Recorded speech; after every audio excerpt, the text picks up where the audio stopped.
Welcome to the Workamper Show, brought to you by Workamper.com. This podcast helps you discover how to finance your RV travel dreams.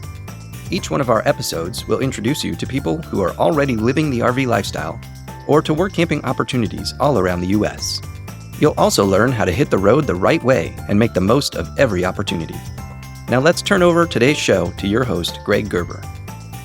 Today I'm interviewing a campground employee from Connecticut who is looking for a work camping couple to work at a facility that caters primarily to seasonal residents.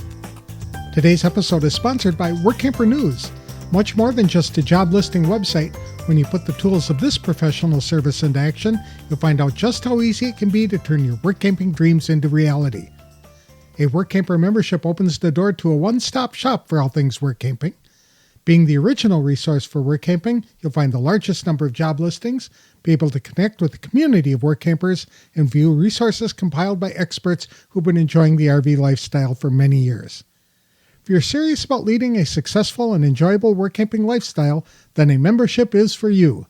Join today at www.workamper.com. Embark on new adventures today with the support of Workamper News behind you.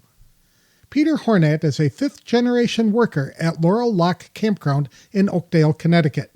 Although Peter is 39 years old himself, the family-owned campground has been in business for 60 years along the shore of Gardner Lake and adjacent to Hope Mead State Park. Laurel Lock Campground has 135 sites, of which 120 are occupied by seasonal campers. The other sites may accommodate overnight guests, but are often used by people coming to visit the seasonal campers. The culture at Laurel Lock Campground creates a rather unique work camping opportunity because much of the work is devoted to assisting seasonal residents. That means there is not a daily influx of new check-ins. The same residents form a genuine community at the park because many of them have rented sites at the campground for at least 10 years. Laurel Lock typically hires 2 work camping couples every season, but last year and again this year, the campground is seeking a third couple to work from the middle of April until mid-October.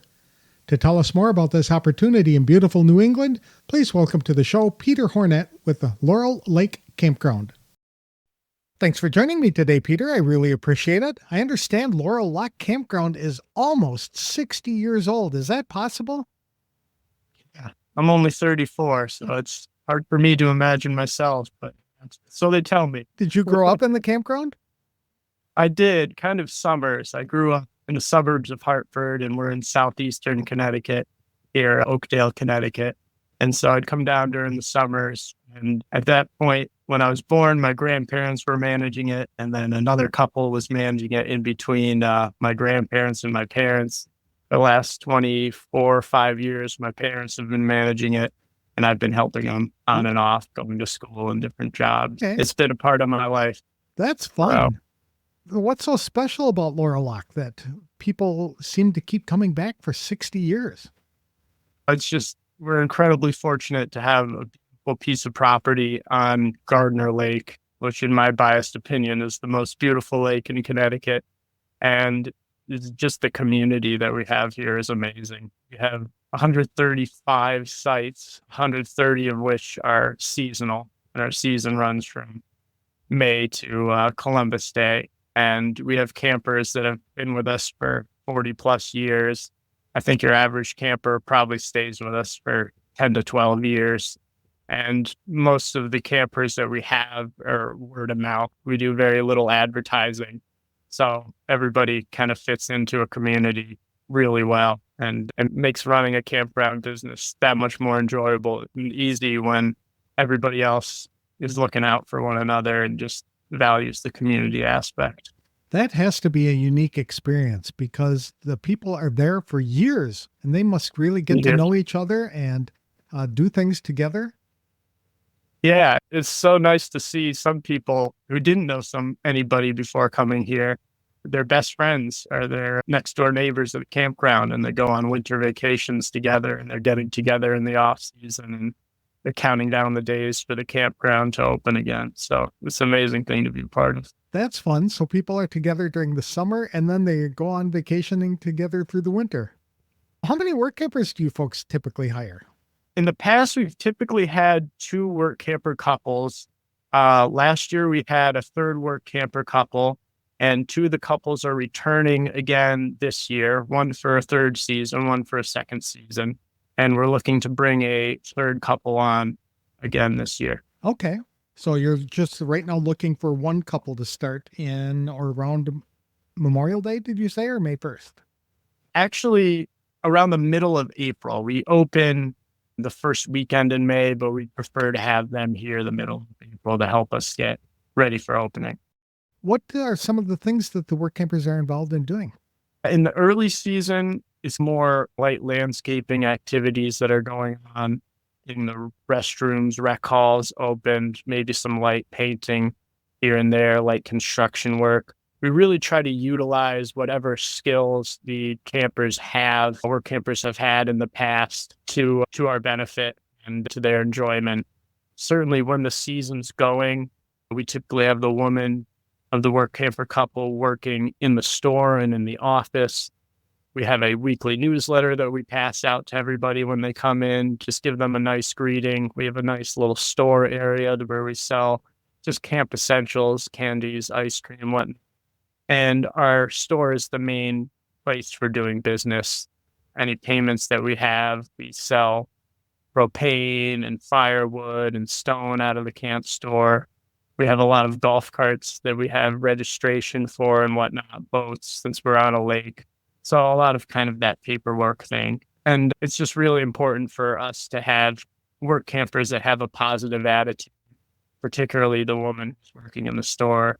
People are shedding their anxieties and their stresses when they're driving into work. We always hear from people like, just feels like the weight of the world falls off my shoulders when I'm driving into the campground, and they just love to see a smiling face when they first come in. So that's a lot of what the woman's responsibilities is, as well as helping her husband or partner to do some light maintenance around the campground, as well as cleaning bathrooms, cleaning beaches and whatnot.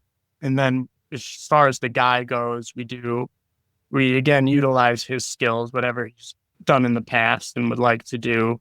But we have, building maintenance to do, beaches, bathrooms, propane, delivering firewood, delivering stone, making sure the common areas are clean and picked up, and some light projects that we need a helping hand with here and there, as well as vehicle maintenance if they have that aptitude as well. Oh, that'll keep them busy. I've been doing this podcast for almost 6 years, and I have never heard of a campground that sells stone. What do people buy stone for? So being a seasonal campground where campers are often in the same site for, I would guess on average, 8 to 10 years.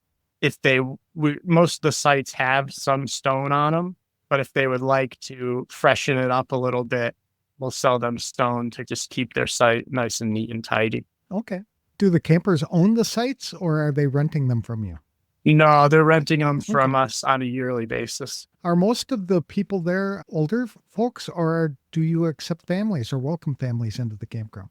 It's a really nice mix. There's younger families to people whose kids are usually when they're 16 or so, they get their driver's license. They're not all that interested in hanging out here anymore, although some are exceptions. And then they usually become closer to my age and have kids, and then they come back. And I have people that I grew up with at the campground who now have kids of their own and are renting sites, and they've got their grandparents right next door. So they've got free babysitting on the weekends, and all the way to snowbirds who this is their summer home and they live down in Florida or Texas or New Mexico or have you during the winter. You mentioned that you prefer couples. Would you ever consider hiring a solo or an entire family? We would. We've typically had couples in the past, although we have had a couple solos in the past, but it seems to work really well for us to have somebody in the store and somebody else doing maintenance outside the store. And right now we have one site set aside and we could really use two people to help us out in the spring. But yeah, if there's a family, we're certainly open to that possibility. Would teenagers be able to work for you if they were coming with their folks? Yeah, that could actually work out really well for us because we are looking for a younger person to help with some of the a little more strenuous tasks, such as weed whacking and whatnot this spring. So that could potentially work out really well. How many hours a week are the work campers putting in? We leave it up to them. We want a minimum of 20 hours, but we're certainly open to them working more. We don't want them to work so much that they're burnt out. Like I was saying before, we really want people to enjoy being here and be happy with here. And what we found in the past is if the work campers are working 40 hours a week or more than that, then they're going to get tired. And so we prefer somewhere in between 20, 35 hours, but we can be flexible in terms of whatever whatever the candidates are looking for. What are the hours that the store is typically open? It changes throughout the year. Early season and late season, it's open just Friday from, I would say, around 2 to 8, and Saturday 10 to 7, and Sunday like 10 to 4, and then just like an hour during the week. But then midsummer, from when the kids are out of school through Labor Day, it's open for, I think, 8 hours, like a 9 to 5 thing during the week. And it's open more like 9 to 8 on Saturdays and 9 to 6 on Fridays, something like that. Are these paid jobs or volunteer? They are paid jobs. We offer like a minimum wage salary in addition to a site with full hookup. We ask you to pay electric, whatever you use, and there's water and cable at the sites as well. Okay. What does a typical electric bill cost? You're not in a desert, so I wouldn't imagine it'd be that. Yeah. It can vary quite a bit depending on the size trailer and what you prefer, because we've had campers with 40-foot motorhomes that have dogs in there, and they like to keep it 65 degrees for their dogs. And then we've had other people who just leave their camper open all summer long. It can be anywhere from $40-$50 to a couple $100. So. Are you looking for any special traits or qualifications among the work campers? We prefer people that have skills that are adjacent, and particularly with the guy, somebody who has some maintenance experience. It could be, in the past, we've had a plumber who redid a lot of plumbing around here. We've had carpenters that have done some building maintenance. We've had people with electrical aptitude that have done that. We've had mechanics that have helped us with that kind of work. We've had landscape designers who have done a great job beautifying our campground. We really just try to utilize whatever we have coming to us. It'd be great to find somebody with some mechanical aptitude. We've got a fleet of trucks and mowers and weed whackers and chainsaws and whatnot that are mostly in good shape, but it's always nice to have another set of hands to fix something when it goes down. And in terms of the woman, somebody who has some office experience and customer service experience to help us stay organized and just present a really good welcoming face to anybody coming into the campground. What you're saying is that if the work campers have a special skill, it may be possible for you to utilize that skill, and they should promote that when they're contacting you with the cover letter and the job application. Certainly. Okay. And another thing is, if anybody likes to run activities with campers, we've had artists in the past that have run painting classes in the store. We've had a florist that would run flower design workshops. And so if somebody's got a unique talent or special skill like that, we're happy to let them share that with the campground, as well as just organizing different events that we have throughout the year.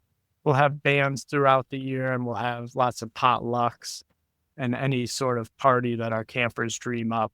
We'll just give them a helping hand in setting it up and breaking it down. We had a Mardi Gras party and a Halloween party, a summer themed party, Hawaiian parties, whatever our campers dream up, give them a little hand.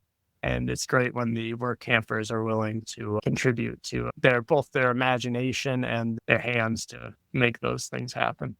And the campground closes in early October, right? You said Columbus Day? Yeah. So that's the Yeah. first Monday of October. Is that before It is. fall foliage begins?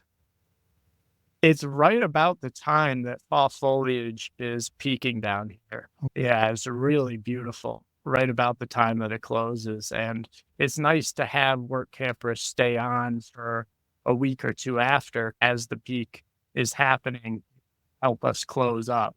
Oh, but once the campground is closed, then they can travel through New England for a week or two. When do you begin recruiting work campers? We typically begin at the end of the previous summer. This year, we weren't sure if we were going to have a third work camper couple or not. And we decided that we would like to get a third work camper couple. So we started looking and it's got an ad out now. So we'll see what happens. What's involved in the hiring and interviewing process? We typically like to do a video interview with people if possible, just to see their faces and get a little better feel for them. But it's usually just an interview and try to get references from past working experiences. What are some of the things that draws people to the local area? In other words, what can the work campers do when they're not working? It's a beautiful area, Connecticut. We're probably a 30-minute drive from the Long Island Sound. Connecticut and Rhode Island have some beautiful beaches. The lake that we're on is gorgeous, as I mentioned before. And we're right in between New York and Boston. So there's a lot of cultural experiences to have, as well as historical places to visit as well. And it's nice when somebody has some friends or family in the area that they're looking forward to seeing. But we've also had work campers here that they just want to see a new part of the country. They just want to see the Northeast. And that's worked out really well in the past too. You're not too far from the Sound, is that right? It looks like Yeah. only less than 20 minutes or 30 minutes, maybe. Yeah, 30-minute drive. Okay. And there are lots of these old New England communities which are fun to explore. How far are you from New York City? That all depends on traffic, but if there's no traffic, which really doesn't happen all that often, it's only about a little over a couple hours and about the same to Boston, a little less to Boston. Okay.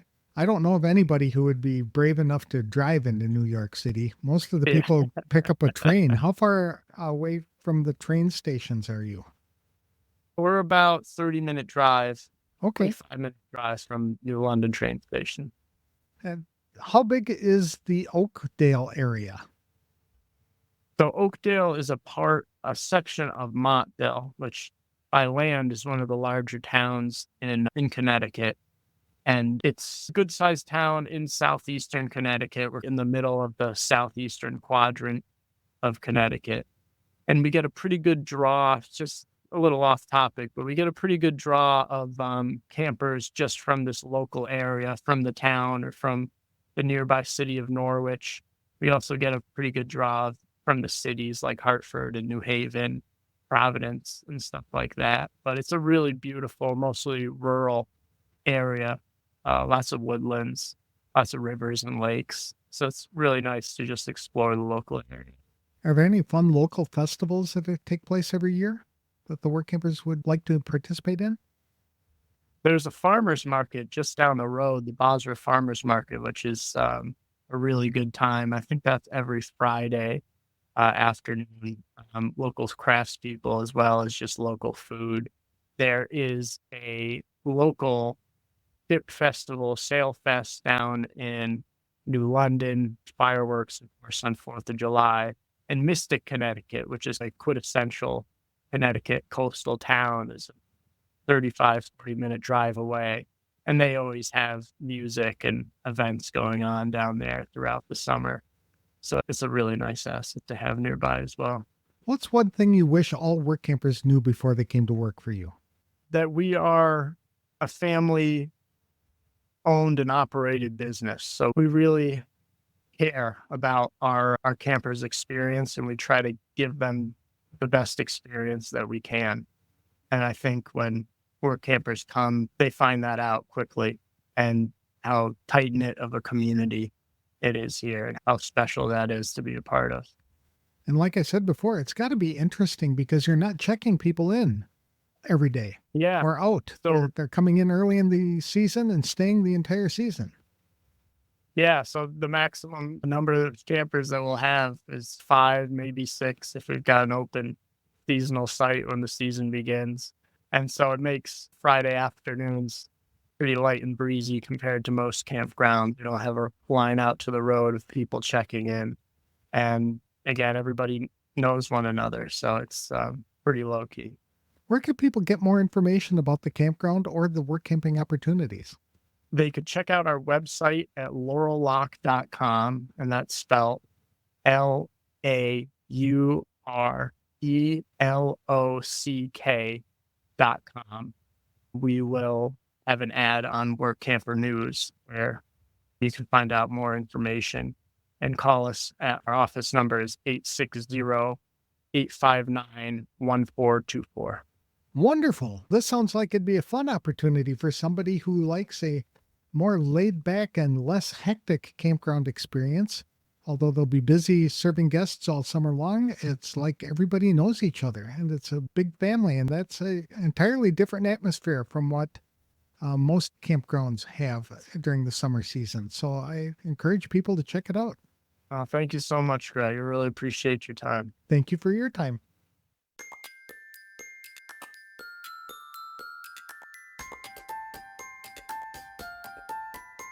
Peter Hornat described an interesting opportunity at Laurel Lock Campground in Oakdale, Connecticut, for a work camping couple who loves people and can work independently. Each spring, work campers are involved with opening the campground by doing light landscaping, cleaning the common areas, and doing touch-up painting. During the season, one work camper tends to the office in the store by greeting customers as they come in for supplies or to make rent payments. Work campers also deliver a weekly newsletter. The outside work camper is busy doing light maintenance, landscaping, cleaning bathrooms, and tidying up the beach area. One of the more unique jobs work campers do is to sell and deliver decorative stone to residents. Because they occupied the same sites for many years, the residents often want to add stone to spruce up their site's appearance. The campground also relies on work campers to help plan and support special activities for campers of all ages, whether they are classes, potluck dinners, or themed weekends. Laurel Lock Campground prefers to hire couples because they need one person to work inside and the other outside. However, Peter said the campground would consider hiring a family and employing teenagers traveling with their parents. Work campers generally put in a minimum of 20 hours per week, but they can work more hours if they wish. More help is usually needed on weekends when the campground is especially busy. All hours are paid at Connecticut minimum wage, but work campers also receive a free full hookup RV site. They do need to pay for electricity, and those costs vary based on the amount used every month. There are no special skills needed. However, if a work camper has unique skills like construction, plumbing, or mechanical aptitude, the campground would really enjoy talking to that couple. To apply, people can simply email the campground, and the staff will set up an online video interview. Laurel Lock Campground is about 30 minutes from Long Island Sound, and it is also 30 minutes from a train that can take people to New York City or Boston. For more information about the campground, people can visit www.laurellock.com. Today's episode was brought to you by the featured employers at Workamper.com. These Workamper employers have taken the extra step to share some videos and detailed information about their Workamper programs with you, so be sure to check them out today. Opportunities exist for solos, couples, and families, whether they are full-time, part-time, seasonal, or even long-term jobs. Some are income opportunities, and others involve volunteering at locations throughout the United States. Go to workamper.com/FE to meet the featured employers today. If you're an employer seeking to hire work campers, then you can learn how to benefit from year-round recruiting by becoming a featured employer. Visit www.workamper.com/FE details. That's all I have for this week's show. I'll have another employer interview again on the next episode of The Workamper Show. Thanks for listening.